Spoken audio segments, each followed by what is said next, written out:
सोचिए, हमारे सूरज से एक जबरदस्त सोनिक बूम, एक ऐसा धमाका जिसने अंतरिक्ष में हलचल मचा दी।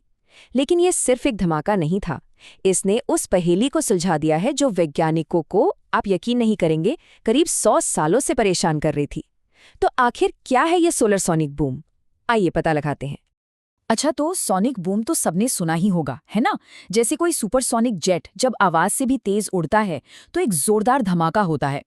अब जरा सोचिए, ठीक ऐसा ही कुछ हमारे सूरज के साथ होता है। जब सूरज अपने वायुमंडल से प्लाज्मा और मैग्नेटिक एनर्जी का एक बहुत बड़ा बादल, जिसे हम कोरोनल मास इजेक्शन या सीएमई कहते हैं, अंतरिक्ष में फेंकता है, तो उससे भी जबरदस्त शॉक वेव्स पैदा होती हैं। और बस यही है हमारा सोलर सोनिक बूम। अब सवाल ये उठता है कि हमें इससे क्या लेना देना। ये सिर्फ कोई दूर अंतरिक्ष में होने वाली घटना नहीं है। इसका सीधा असर हमारी और आपकी सबकी जिंदगी पर पड़ता है। सोचिए, ये जो सौर तूफान है ना, ये हमारी सैटेलाइट्स को, जीपीएस को, पावर ग्रिड्स को, यहाँ तक कि रेडियो कम्युनिकेशन को भी ठप कर सकते हैं। और जो एस्ट्रोनॉट्स स्पेस में हैं, उनकी सुरक्षा के लिए तो एक बहुत बड़ा खतरा है। मतलब हमारी पूरी की पूरी डिजिटल दुनिया ही दांव पर लगी है। तो यहीं से शुरू होती है हमारी कहानी। एक बहुत बड़ा सवाल, एक ऐसी पहेली जो लगभग आप मानिए 1 सदी पुरानी थी। सवाल ये था कि आखिर ये जो सबसे खतरनाक सौर तूफान है, ये पैदा कहाँ से होते हैं, इनका जन्म कहाँ होता है। मतलब करीब करीब 100 साल से साइंटिस्ट्स इसी गुत्थी को सुलझाने में लगे थे कि सूरज के पास वो कौन सी जगह है, वो कौन सा पॉइंट है जहां से ये शॉकवेव्स शुरू होती हैं। और देखिए, जब तक इस सवाल का जवाब नहीं मिलता, हम इन तूफानों के बारे में भविष्यवाणी करने में हमेशा हमेशा एक कदम पीछे ही रहते। पता है मुश्किल क्या थी? हम इन तूफानों का असर जब वो पृथ्वी के पास पहुंचते थे तब तो देख पाते थे, लेकिन जहां वो पैदा होते थे, सूरज की सतह के बिल्कुल करीब, वो जगह हमारी नजरों से पूरी तरह छिपी हुई थी। ये एक बहुत बड़ा ब्लाइंड स्पॉट था, एक ऐसी जगह जहां हम सीधे देख ही नहीं सकते थे, और इसी वजह से हमें कभी पूरी तस्वीर समझ ही नहीं आई। लेकिन अब वो ब्लाइंड स्पॉट नहीं रहा। अब ये रहस्य सुलझ चुका है। जी हाँ, एक भारतीय टीम ने इन तूफानों के जन्मस्थान का, उनकी ओरिजिन का पता लगा लिया है। और ये वाकई में एक बहुत बड़ी कामयाबी है। तो ये कमाल किया किसने? ये कमाल किया है इंडियन इंस्टीट्यूट ऑफ एस्ट्रोफिजिक्स के वैज्ञानिकों ने। और तरीका भी बड़ा शानदार था। उन्होंने जमीन पर मौजूद एक पावरफुल रेडियो टेलीस्कोप को अंतरिक्ष में भारत के आदित्य L1 मिशन के एक स्पेशल कैमरे के साथ सिंक कर दिया। सोचिए, एक इंस्ट्रूमेंट रेडियो तरंगों को सुन रहा था तो दूसरा प्रकाश को देख रहा था, और इन दोनों की इसी जुगलबंदी ने, इसी मिलीजुली ताकत ने ये कमाल कर दिखाया।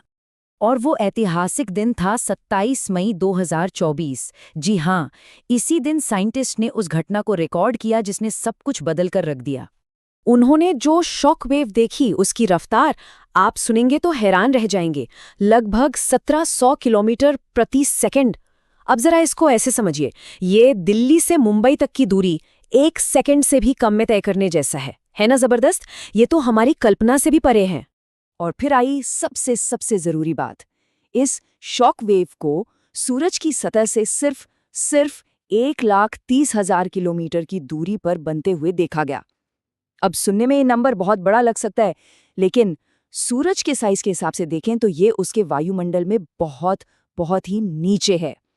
और यही तो वो खोज थी, ये अब तक की सबसे करीबी ऑब्जर्वेशन है जिसने वैज्ञानिकों के दशकों पुराने सवाल का जवाब दे दिया। जैसा कि IIA के प्रोफेसर R रमेश ने खुद कहा, और मैं कोट कर रहा हूं, ये सूरज से सबसे करीबी दूरी है जहां इस तरह के शॉक और उससे जुड़े रेडियो बर्स्ट का स्पष्ट रूप से पता चला है। मतलब ये इस खोज के महत्व को एकदम साफ साफ बताता है। तो ठीक है, खोज तो हो गई, पर अब सबसे बड़ा सवाल ये है कि इस खोज से हमारी डिजिटल दुनिया को बचाने में मदद कैसे मिलेगी? इसका असल मतलब क्या है हमारे लिए? देखिए, ये खोज एक असली गेम चेंजर है, और यहाँ समझते हैं कि कैसे। पहले क्या था? हमें ये तो पता था कि शॉक वेव होती हैं, लेकिन हम बिल्कुल अंधेरे में थे कि सूरज के पास ये शुरू कहाँ से होती हैं। अब क्या है? अब हमें उनका जन्म स्थान पता चल गया है। इसका सीधा मतलब ये है कि पहले हम तूफान के बनने के बाद उसकी भविष्यवाणी कर पाते थे, लेकिन अब हम तूफान के पूरी तरह से बनने से पहले ही चेतावनी देने की तरफ एक बहुत बड़ा कदम उठा चुके हैं। तो चलिए अब थोड़ा आगे की बात करते हैं, देखते हैं कि भविष्य में क्या होने वाला है। क्योंकि एक बात तो तय है, हमारा सूरज लगातार और ज्यादा एक्टिव होता जा रहा है। और कहानी में एक और दिलचस्प मोड़ है। ऐसा माना जा रहा है कि 27 मई की इस घटना के लिए जो सनस्पॉट जिम्मेदार था, वो वही था जिसने मई 2024 में वो जबरदस्त मदर्स डे वाला सौर तूफान पैदा किया था। हुआ ये कि सूरज के घूमने की वजह से वही एक्टिव एरिया महीने के आखिर में घूमकर फिर हमारे सामने आ गया। मतलब साफ है, खतरा अभी टला नहीं है। और ये सब हो रहा है सोलर साइकिल 25 के दौरान। ये एक ऐसा टाइम पीरियड है जब सूरज की एक्टिविटी लगातार बढ़ रही है और जल्द ही अपने पीक पर पहुंचने वाली है।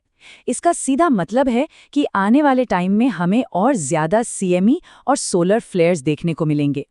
और यही बात इस खोज को और भी ज्यादा जरूरी बना देती है। तो आखिर में ये पूरी बात हमें एक बहुत जरूरी सवाल पर लाके छोड़ देती है। जैसे जैसे सूरज की एक्टिविटी अपने पीक पर पहुंच रही है, क्या हम अगले बड़े सौर तूफान के लिए तैयार हैं?